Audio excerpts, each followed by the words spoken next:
Hey everyone, it's Prince here. I hope आप लोग अच्छे होंगे, मज़े में होंगे, स्वस्थ होंगे। मुझे काफ़ी ज़्यादा डिमांड्स आ रहा था यार, लोगों का डीएम भी आ रहा था कि भैया हमने क्या किया, वेब डेवलपमेंट पढ़ लिया, किसी का कोई कहीं कोर्स से कर लिया, कोई यूट्यूब से कर लिया, नोट्स भी बना लिया, हम उसको रिवाइज़ भी करते हैं। बट हमें कॉन्फिडेंस नहीं आ रहा कि हमने वाक़ई में कुछ पढ़ा है। कुछ लोग बैकएंड सीखते हैं, कुछ लोग फ्रंट एंड सीखते हैं। बैकएंड में भी डिफरेंट टेक्नोलॉजीज़ हमने सीखा होगा, जैसे कि नोड जेएस, कोई जैंगो सीखा होगा, कोई जावा पे वर्क कर रहा होगा, कोई रूबी ऑन रेल्स से वर्क कर रहा होगा। सेम उसी तरह किसी को बेसिक एचटीएमएल आता होगा फ्रंट एंड के लिए, सीएसएस जानते होंगे, कुछ लोग रिएक्ट पे भी काम कर चुके होंगे। बट कॉन्फिडेंस नहीं आ रहा कि यार ऐसा हम क्या जानते हैं जिससे हमें वाकई में कोई इंटर्नशिप या जॉब दे देगा। इसके पीछे का सबसे सिंपल सा रीज़न है कि आपके पास प्रोजेक्ट्स नहीं है। आप प्रोजेक्ट्स पे वर्क करते ही नहीं हो। आपने पढ़ाई तो दुनिया भर की कर लिया, आपने नोट्स भी बना लिया, बट अब जैसे धीरे धीरे समय निकलते जा रहा है, अब चीज़ों को भूलना स्टार्ट कर चुके हो, बिकॉज आपके पास प्रोजेक्ट्स है ही नहीं। ऐसा नहीं है भैया कि हम बनाना नहीं चाहते, हम चाहते हैं बनाना, बट हमें समझ ही नहीं आता कि बनाएं क्या। सोचने बैठते तो कुछ ज़्यादा ही कॉम्प्लेक्स सोच लेते हैं, नासा जितना टाइप का। छोटा सोचते तो सिर्फ कैलकुलेटर जितना सोच पाते हैं। तो कुछ अच्छा सा कोई प्रोजेक्ट अगर हमें कोई गाइड कर दे या हमें कोई बता दे कि इस तरह से बनाया जाता है, तो हम उसमें एफर्ट डाल सकते हैं। आज का वीडियो उन सभी लोगों के लिए, आइदर वो जो फ्रेशर्स है या कुछ बेसिक डेवलपमेंट जानते हैं या फाइनल ईयर में है, जिनको कुछ प्रोजेक्ट बनाने का आइडिया नहीं सूझ रहा है, उन सभी लोगों के लिए ये वीडियो काफ़ी हेल्पफुल होने वाला है। बिकॉज इस वीडियो के एंड तक आपके पास वाकई में बहुत अच्छे अच्छे प्रोजेक्ट आइडियाज़ और रिसोर्सेज के लिंक होंगे, जहाँ से आप वाक़ई में सीख सकते हो और आप आइडिया जनरेट कर सकते हो। भैया आप कम से कम ये बता दो कि किस-किस तरह का प्रोजेक्ट्स हमें करना चाहिए, जिससे हमारी लर्निंग भी इम्प्रूव हो, हमारा जो पिछला जो हमने पढ़ा वो रिवाइज़ भी होता रहे, हमें कॉन्फिडेंस भी आए और उसको हम रिज़्यूमे में भी ऐड कर सकते हैं। तो चलो यार अब स्टार्ट करते हैं। सबसे पहला आता है पोर्टफोलियो वेबसाइट। मतलब कि आप क्या करो, आप एक ऐसा अपने खुद के लिए पर्सनल रिज़्यूमे टाइप का वेबसाइट बनाओ, जहाँ पे आप अपना खुद के स्किल सेट ऐड करो, आपने जो प्रोजेक्ट्स बनाए हैं वो ऐड करो, अपनी एजुकेशन, अपनी क्वालिफ़िकेशन ऐड करो, आप अपना रिज़्यूमे ऐड करो। अगर मैं आपको सैंपल दिखाऊँ, तो मुझे काफ़ी प्यारा सैंपल मिला था, मैं इस बंदे को जानता हूँ, कुशल गोयल। उन्होंने अपनी वेबसाइट बहुत प्यारी बनाई है, वो क्या सर्विसेज़ करते हैं, वो क्या जानते हैं, उन्होंने कौन-सी लैंग्वेजेज़ सीख रखी है, क्या-क्या स्किल सेट है उनके पास एंड क्या-क्या प्रोजेक्ट कर रखा है उन्होंने। उनका रिज़्यूमे भी देख सकते हो आप, उनको ईमेल भी सबमिट कर सकते हो, लॉट्स ऑफ थिंग। उन्होंने इवन अपना वेबसाइट होस्ट भी कर रखा है नेटलीफाई पे। मेरा जो नोट.जेएस का कोर्स आने वाला है, उसमें सब कुछ मैंने भी इस तरह से डिटेल में सिखा रखा है। बट इस तरह से चीज़ें अगर आप ऑलरेडी करना चाहते हो तो आप कर सकते हो, इसमें कुछ नहीं है। बेसिक एचटीएमएल, सीएसएस, जावास्क्रिप्ट से भी आप बना सकते हो। आई नो इस बंदे ने हो सकता है कुछ ज़्यादा ही एडवांस टेक्नोलॉजी यूज़ किया होगा, बट हमारा काम है स्टार्टिंग में इस चीज़ों को इम्प्लीमेंट करना। स्टार्टिंग में आप बेसिक एचटीएमएल, सीएसएस के थ्रू डिज़ाइनिंग कर सकते हो, जावास्क्रिप्ट के थ्रू उसको इंटरैक्टिव बना सकते हो, वो तो कर सकते हैं ना हम लोग। There are lots of online resources as well, जहाँ से आप चीज़ों को सीख के अपना खुद का इम्प्लीमेंट भी कर सकते हो। बहुत सारे बने-बनाए टेम्पलेट्स भी आते हैं, आप उसको भी यूज़ कर सकते हो। तो ये काफ़ी अच्छा स्टार्टिंग पॉइंट है अपना एक प्रोजेक्ट बनाने के हिसाब से, ठीक है? अगर मैं दूसरी एप्लीकेशन की बात करूँ तो टू डू एप्लीकेशन, जो टू डू लिस्ट भी हम लोग कहते हैं। मतलब कि एक ऐसा वेब एप्लीकेशन बनाओ जिसमें कि आप अपना खुद रोज़ का टास्क ऐड कर पाओ, उस टास्क को अपडेट कर पाओ या एडिट कर पाओ, ठीक है? ये बेसिक सा ऑपरेशन है। लेट्स सपोज़ आपने मर्न स्टैक पढ़ रखा है, या मर्न स्टैक नहीं तो हो सकता है आपने बेसिक एचटीएमएल, सीएसएस पढ़ रखा है, थोड़ा-सा नोड.जेएस बैकएंड भी जानते हैं, या थोड़ा बेसिक जावास्क्रिप्ट जानते हैं एंड थोड़ा डेटाबेस हैंडलिंग करना जानते हैं, ठीक है? ये छोटी-मोटी चीज़ें आप जानते हैं, बहुत अच्छे से नहीं जानते, मैं ये समझ पा रहा हूँ। जैसे प्रोजेक्ट्स करना स्टार्ट करोगे, धीरे-धीरे आपकी एक्सपर्टीज़ बढ़ना स्टार्ट हो जाएँगी। लेट्स सपोज़ मुझे नहीं पता भैया, मुझे थोड़ा सैंपल दिखा दो कि कैसे अपन सर्च करते हैं कि और लोगों ने टू डू एप्लीकेशन बनाया कैसे है? हमेशा याद रखना, जब भी आप कोई चीज़ करने जाते हो, आप पहले नहीं हो जो उस चीज़ को इम्प्लीमेंट करोगे। करोड़ों लोग इम्प्लीमेंट कर चुके हैं, तो क्यों ना हम उनके एक्सपीरियंसेस से सीखें। तो कैसे मैं सर्च करता हूँ, मैं जनरली लिखता हूँ गिटहब में कीवर्ड लिखता हूँ, टू डू एप्लीकेशन चाहिए और मुझे मर्न स्टैक जानता हूँ, मर्न डाल दिया। ये 4 कीवर्ड मैंने डाला, एंटर किया, तो आपको गिटहब के एक्सप्लोर टैब में आपको बहुत सारे रेपोज़ दिख जाएँगे, ठीक है? कि आप कौन-कौन सा ट्राई कर सकते हो। जैसे कि मुझे मर्न टू डू ये ऐप दिख रहा है, मैंने इसे क्लिक किया, इस बंदे ने ऑलरेडी बना भी रखा है, ठीक है? इन्होंने ऑथेंटिकेशन भी ऐड कर रखा है, लॉगिन या रजिस्टर। लेट्स सपोज़ अगर मैं ये पहला वाला लिंक खोलता, तो इस बंदे ने कैसे प्रॉपर बना रखा है टू डू ऐप को, कि आप ऐड टू डू टाइटल कर सकते हैं, डिस्क्रिप्शन कैड कर सकते हैं, और फिर ऐड टू डू बटन दे दिया, जिस पे आप क्लिक करोगे तो automatic as a list show होने लगेगा, ठीक? फिर आपको एडिट और डिलीट का ऑप्शन दिख रहा है क्रिएट होने के बाद। इन्होंने आई गेस होस्ट कर रखा है, बट इनका प्रॉपर वर्क नहीं कर रहा शायद, ठीक है? कुछ तो नेटवर्क एरर आ रहा है। हो सकता है धीरे-धीरे चीज़ें अपग्रेड होते रहती है। हो सकता है जब आप इसको लोकली बिल्ड करोगे रिएक्ट के फॉर्म में, तो हो सकता है ये चीज़ें वर्क करने लगी, ठीक है? आप इनके प्रोजेक्ट भी देख सकते हो कि बैकएंड और फ्रंट एंड में इन्होंने क्या-क्या काम किया है। तो दूसरों के प्रोजेक्ट देख के सीखने से भी ना बहुत आइडिया लगता है। अब बोलोगे भैया मुझे स्टार्टिंग थोड़ा बता दो, मुझे हल्का-फुल्का आता है। काश कोई ऐसा जगह मिल जाता जहाँ पे स्टेप बाय स्टेप लिखा रहता है कि ऐसे-ऐसे स्टेप करो तो आप बनाना सीख जाओगे। तो वो मैं कैसे सर्च करता हूँ गूगल पे? तो मुझे टू डू एप्लीकेशन चाहिए। There are lots of blogs out there, मतलब कि जहाँ पे आपको लिखा रहता है स्टेप बाय स्टेप। जैसे कि हम लोग कहते हैं ना टेक्निकल आर्टिकल्स, जिसको हम लोग कह लो, बहुत सारे आर्टिकल्स आते हैं। एक आर्टिकल कंपनी है medium.com, मैं जनरली वहाँ से प्रेफर करता हूँ। मैंने टू डू एप्लीकेशन लिखा, बर्न स्टैक में जानता हूँ और मीडियम मैंने डाल दिया, ठीक। लेट्स सपोज मैंने पहला वाला खोला, ठीक है। तो पहला वाला आपको आई गेस ये रहा। आपको यहाँ पे पूरा डिटेल बाय डिटेल, अच्छा इन्होंने पेड कर रखा है, मैं दूसरा एप्लीकेशन खोलता तो दूसरा वाला फ्री है। आपको स्टेप बाय स्टेप इन्होंने बता रखा है कि आप कैसे बना सकते हो। इवन स्क्रीनशॉट भी दे रखा है कि कहाँ से कौन से यूआरएल पे जाना है, कौन सा कोड कहाँ पे लिखना है, क्या आप राउट्स यहाँ पे डिफाइन कर रहे हो, एवरीथिंग। अगर आपको पता है कैसे बनता है, आप इसको फॉलो करके आप यहाँ पे बना सकते हो। Simple to do application on burn web stack, ठीक है। देखो इस तरह से ना बहुत सारे रिसोर्सेस है। हो सकता है आपको ये पढ़ने के बाद उतना बेटर क्लैरिटी ना मिले कि यार क्या बता दिया बंदे ने, लेकिन जब तक पढ़ना स्टार्ट नहीं करोगे, दूसरे के कोड को देखना स्टार्ट नहीं करोगे, आप अपने खुद के थॉट्स को जो आपने पढ़ रखा है उसको इम्प्लीमेंट नहीं कर पाओगे। एक बार जब इम्प्लीमेंट करना स्टार्ट कर दोगे ना, बेसिक से ही कुछ बना दोगे, तो आपको कॉन्फिडेंस आना स्टार्ट हो जाएगा। अच्छा इस तरह से पूरा का पूरा एंड टू एंड चीज़ें बनता है और उसको हम लोग प्रेज़ेंट करके किसी को दिखा सकते हैं बना के।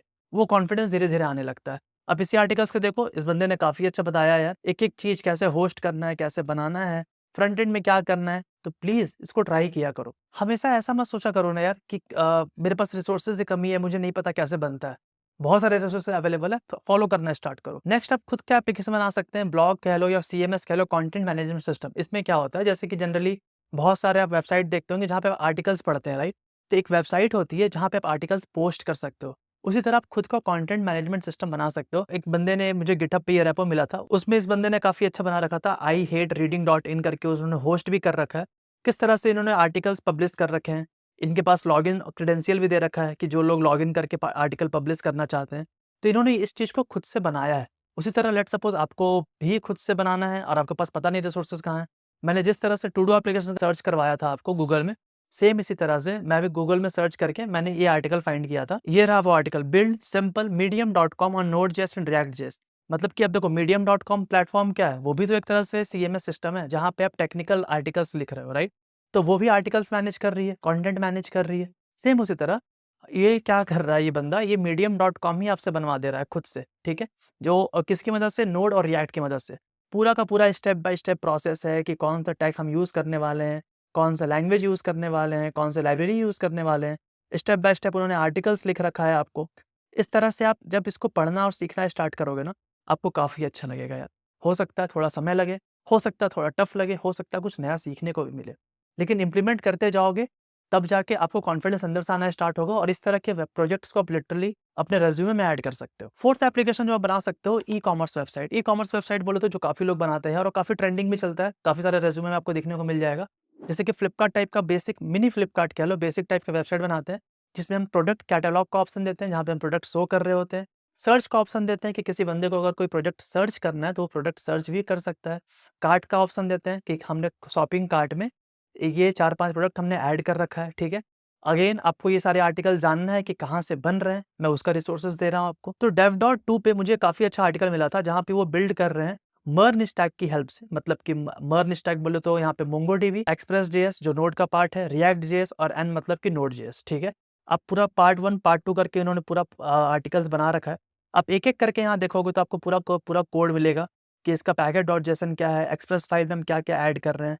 सेकंड पार्ट देखोगे तो आपको यहाँ पे दिखेगा कि हम मॉडल्स कैसे सेट कर रहे हैं, किसी यूज़र का स्कीमा कैसे बना रहे हैं, राइट? आइटम का स्कीमा कैसे बना रहे हैं, कि आइटम्स में कौन-कौन से हमारे लिए रिक्वायर्ड फ़ील्ड होना चाहिए। तो इस तरह से आप फ़ॉलो करके बना सकते हो। आई नो आप बोलोगे बहुत सारे लोग, भैया ये तो कॉपी हुआ, ये कॉपी नहीं हुआ। ये दूसरे के एक्सपीरियंसेस को अपने लाइफ़ के एक्सपीरियंस में ऐड करना हुआ। आप पहली बार खुद से तो बना के देखो, एंड टू एंड खुद से पूरा कोड तो लिखो, ठीक है? अब ऐसा देखा जाए तो आपने नोड थोड़ी ना खुद से एक्सप्लोर किया, आपने भी तो किसी से सीखा ही है ना। सेम उसी तरह प्रोजेक्ट बनाना भी देखकर एक तरह से लर्निंग एक्सपीरियंसेस है जो आपको पता होना चाहिए। ये सारे आर्टिकल्स आपको एट द एंड मैं डिस्क्रिप्शन बॉक्स में लिंक में दे दूँगा, जहाँ से आप चीज़ों को एक्सप्लोर कर सकते हो। बट ये इस तरह के जब आप प्रोडक्ट्स बनाओगे ना, आपको काफ़ी कॉन्फिडेंस आएगा यार। नेक्स्ट एप्लीकेशन हम बना सकते हैं वेदर एप्लीकेशन। मतलब कि आपको क्या करना है, एक वेब ऐप प्रोवाइड करना है, लोकेशन एंटर करवाना है एंड उसके बाद आपको उस लोकेशन का जो करंट डेटा है फेच करना है कि हाँ, इस समय करंट वेदर क्या चल रहा है। बहुत सारे रेपोज़ मुझे मिले थे जिन्होंने ऑलरेडी बना रखा है वेदर एप्लीकेशन। सी ये रेपो उनमें से एक रहा एंड जिसमें कि इन्होंने ट्यूटोरियल भी दे रखा है कि वो medium.com पे, कि ये 2 पार्ट में इन्होंने बनवाया है कि किस तरह से हम अगर ये वेदर सिटी सर्च करते हैं, उस अकॉर्डिंग हमको वेदर कंडीशन यहाँ पे मिल जाता है। इन्होंने इवन होस्ट भी कर रखा है, कहीं पे तो होस्ट कर रखा है, तो ये रहा इनका आपको लॉगिन करना पड़ेगा इस सर्विस को यूज़ करने के लिए। आप कर सकते हो, आप चेक कर सकते हो इन्होंने कैसे बनाया है। इन्होंने इवन सोर्स कोड भी दे रखा है, जहाँ से देख के आप मैच कर सकते हो कि आप किस तरह से कोड लिखते हो, सोचते हो और इन्होंने किस तरह से इम्प्लीमेंट कर रखा है। नेक्स्ट आप बना सकते हो रेसिपी बुक। इसका मतलब कि आपके पास एक वेब सर्विसेज़ अवेलेबल होगा, जहाँ पे आप रेसिपी सर्च कर सकते हो, इंग्रीडिएंट्स ऐड कर सकते हो और एक प्रॉपर मेथड बना सकते हो and proper step by step procedure लिख सकते हो कि किस तरह से हम इस पार्टिकुलर रेसिपी को बना सकते हैं। अगेन गिटहब पे ऑलरेडी बहुत सारे रेपोज़ मुझे मिले थे यार। उसमें से एक मुझे काफ़ी प्यारा लगा था जो मैं आपके साथ शेयर करना चाहूँगा। तो ये रहा एक रेपो सिंपल रेसिपी कुकबुक। उन्होंने अपनी वेबसाइट को होस्ट भी कर रखा है इस जगह पे। तो cookbook.eric.ri ठीक है। ऑल्दो ये कुछ अलग ही लैंग्वेज में ठीक है, लेकिन इन्होंने काफ़ी अच्छा सर्विस ऐड कर रखा था। इन्होंने प्रॉपर दे रखा था कि आप क्या बना सकते हो, टाइमिंग कितना लगेगा, इंग्रेडिएंट्स क्या लगेगा, ठीक है? स्टेप्स क्या-क्या है हमारे पास अवेलेबल है। सेम दूसरा और रेसिपी के लिए उन्होंने स्टेप्स दे रखा है। सेम आप उस तरह कोई और रेसिपी चेक करो बना सकते हो। आप इसको खुद से क्लोन कर सकते हो बना के, अपने खुद के इंग्लिश लैंग्वेज में, हिंदी लैंग्वेज में आप जैसा चाहते हो, ठीक है? ये रहा रेपो, इन्होंने सोर्स कोड दे रखा है, इन्होंने कौन-सा लैंग्वेज यूज़ किया है, आप ये भी यहाँ पे चेक कर सकते हो। तो इस तरह से देखो इन्होंने कितना प्यारा यूआई बनाया है किसी भी रेसिपी को फाइंड करने के लिए। यहाँ पे इन्होंने फ़िल्टर का भी ऑप्शन दे रखा है। इस तरह के वेबसाइट दिखने में भले ही काफ़ी छोटा लगता है, बट ट्रस्ट मी जब इसको इम्प्लीमेंट करने बैठोगे ना आप, आपको काफ़ी मज़ा आएगा और काफ़ी कुछ नया सीखोगे।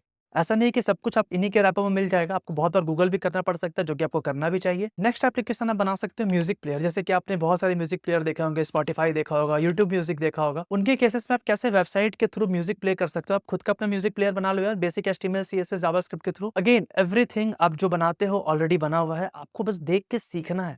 जिस तरह से आपने नोड सीखा, डेटाबेस सीखा, मर्ज सीखा, रिएक्ट सीखा, उसी तरह से आप प्रोजेक्ट भी देख के सीखते हो और फिर आप उसको बनाने का ट्राई करो। जैसे कि ये रेपो मुझे काफ़ी प्यारा लगा था।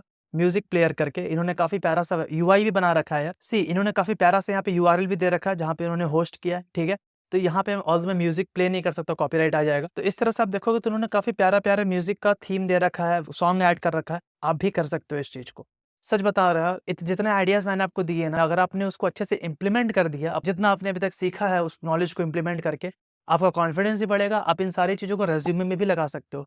जो भी चीज़ करते हो यार लिंक्डइन पे शोकेस किया करो, पोस्ट किया करो, मुझे टैग किया करो।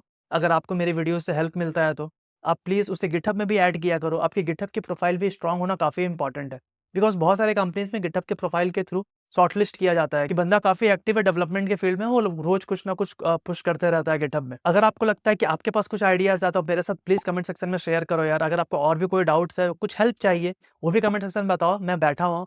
मेरे से प्लीज़ लिंक्डइन में कनेक्ट करो आप। लिंक्डइन में कनेक्ट करने के थ्रू आप मुझसे डायरेक्टली वहाँ पे मैसेज में बात कर सकते हो। जो डाउट है आप पूछ सकते हो एंड वीडियो अच्छा लगा तो प्लीज़ वीडियो को लाइक करो यार। चैनल को सब्सक्राइब नहीं किया तो कर लो, ताकि इस तरह से आप भी ग्रो करो और मैं भी ग्रो करूँ। तो चलो मिलते हैं नेक्स्ट वीडियो में, तब तक के लिए बाय, सायोनारा।